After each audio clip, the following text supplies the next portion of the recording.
Ambapo tunaambiwa siasa za Zanzibar zinakabiliwa na changamoto juma hili kufuatia kitendo cha wajumbe wa Baraza la Wawakilishi kutoka Chama cha Wananchi CUF kutoka nje ya baraza hilo na baadaye makamu wa kwanza wa rais Seif Sharif Hamad kukataliwa kuhudhuria sherehe za kulivunja baraza. Katika hotuba yake ya kulivunja baraza, Dr. Ali Mohamed Shein alizungumzia kwa kina swala hilo na hii ni sehemu ya kauli yake.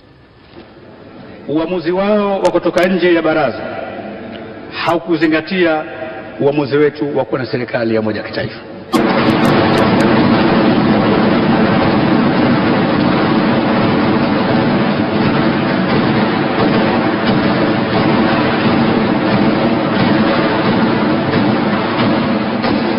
Mheshimiwa Spika, uamuzi wao wa kutoka nje haukuzingatia mapenzi tuliyojenga baina yetu.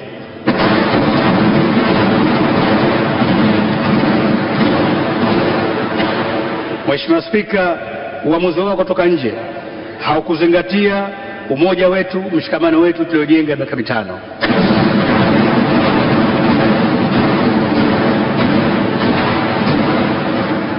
Mheshimiwa Spika, uamuzi wao kutoka nje haukuzingatia sifa tulizozipata Zanzibar kutoka katika jumuiya ya kimataifa kwa kuwa na serikali ya umoja wa kitaifa.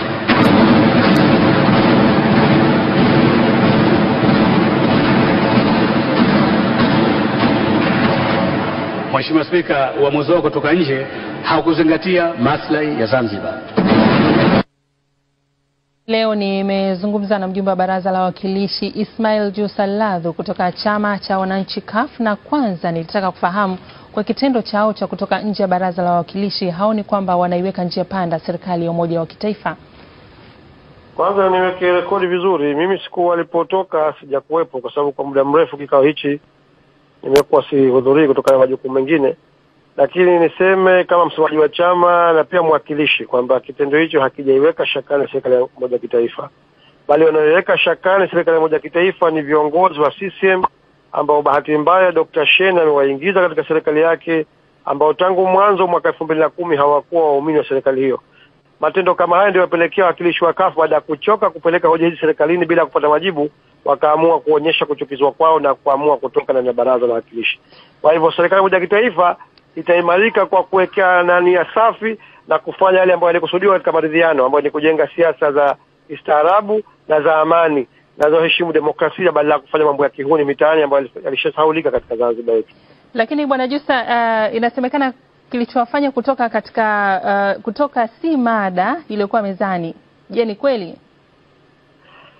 Unajua duniani, katika dunia ya kistaarabu, siku zote kitendo cha kugomea mjadala au kuonesha kukasirika kwa kutoka nje, Waingereza wanaita walkout, ni kitendo cha kistaarabu. Kwa hakika wale CUF walipaswa kupongezwa kwamba hakuamua kutumia nguvu kama wanavyofanya CCM kupiga watu maji. Badala yake wakaamua kuonesha kutoridhishwa kwao na kuiambia dunia kwamba mambo haya yanaendelea Zanzibar kwa kutumia njia ya kistaarabu ya kutoka nje. Nadhani ingelikuwa jambo geni kabisa kama wangeamua kufanya jingine. Sasa hoja kama ilikuwa kwenye meza, hoja ile kwa mezani ikiwa spika amekubali. Spika wenyewe amebahati mbaya ni mkereketwa kuliko hata hao wana CCM wenyewe wakubwa. Amekuwa akitumia kiti chake kupindisha mijadala na kutokuruhusu mjadala wote wa maana ambao unailemea CCM. Kwa hivyo amelinda zaidi maslahi ya CCM kuliko kulinda maslahi ya kiti chake cha spika ambacho ni kusimamia mijadala bila kuegemea upande wowote. Na isingewezekana kusubiri labda na kueleza hoja kwa njia nyingine badala ya wajumbe kutoka barazani? Hapana, hiyo hoja huko nyuma zilishapelekwa. Kwa mfano hoja ya Zanaidi, yani vitambulisho vya Mzanzibari mkazi ambao ndio msingi wa kuandika daftari la kupiga kura, ilishapelekwa katika Baraza la Wawakilishi na mwakilishi wetu Mheshimiwa Hamad Masud Hamad, na CCM wakakataa kabisa kuipa nafasi. Lakini ndani ya serikali kwenyewe, makamu wa kwanza wa rais ameshazungumza Dr. Shein zaidi ya mara 3, alisafiri kwenda kuona Rais Kikwete Dodoma, akaja akamwona Rais Kikwete Dar es Salaam. Yote zilikuwa ni miongoni mwa jitihada za kistaarabu za kutafuta ufumbuzi wa swala hili, lakini bahati mbaya wenzake wamekuwa haonekani kutaka kutoa ushirikiano, na badala yake inasikitisha kwa Dr. Shein alipohutubia baraza ameegemea upande mmoja kwa kuwalaumu CUF bila kuwakemea CCM na uhuni wao unaoendeleza nje ya mita ya Zanzibar na hata ndani ya Baraza la Wawakilishi. Na kama ukiwa labda mjumbe wa Baraza la Wawakilishi, nini sasa hatma ya serikali ya umoja wa kitaifa?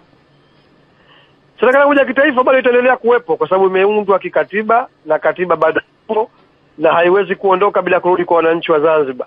nadhani cha msingi kwetu sisi wanasiasa wa CCM na CUF na kwa jumla ni kuona kwamba ile dhana iliyoitaka Zanzibar inaimarishwa si tu kwa kutoa maneno kinywani, lakini kuchukua vitendo vya kujenga kuaminiana kweli, kwa kutoa haki sawa kwa wananchi wote, na kusema haki kulinda haki za kikatiba za kila mwananchi, kwa sababu haki ya kuandikishwa na kupiga kura, haki ya usalama wa mtu na maisha ya mtu ni haki za kikatiba.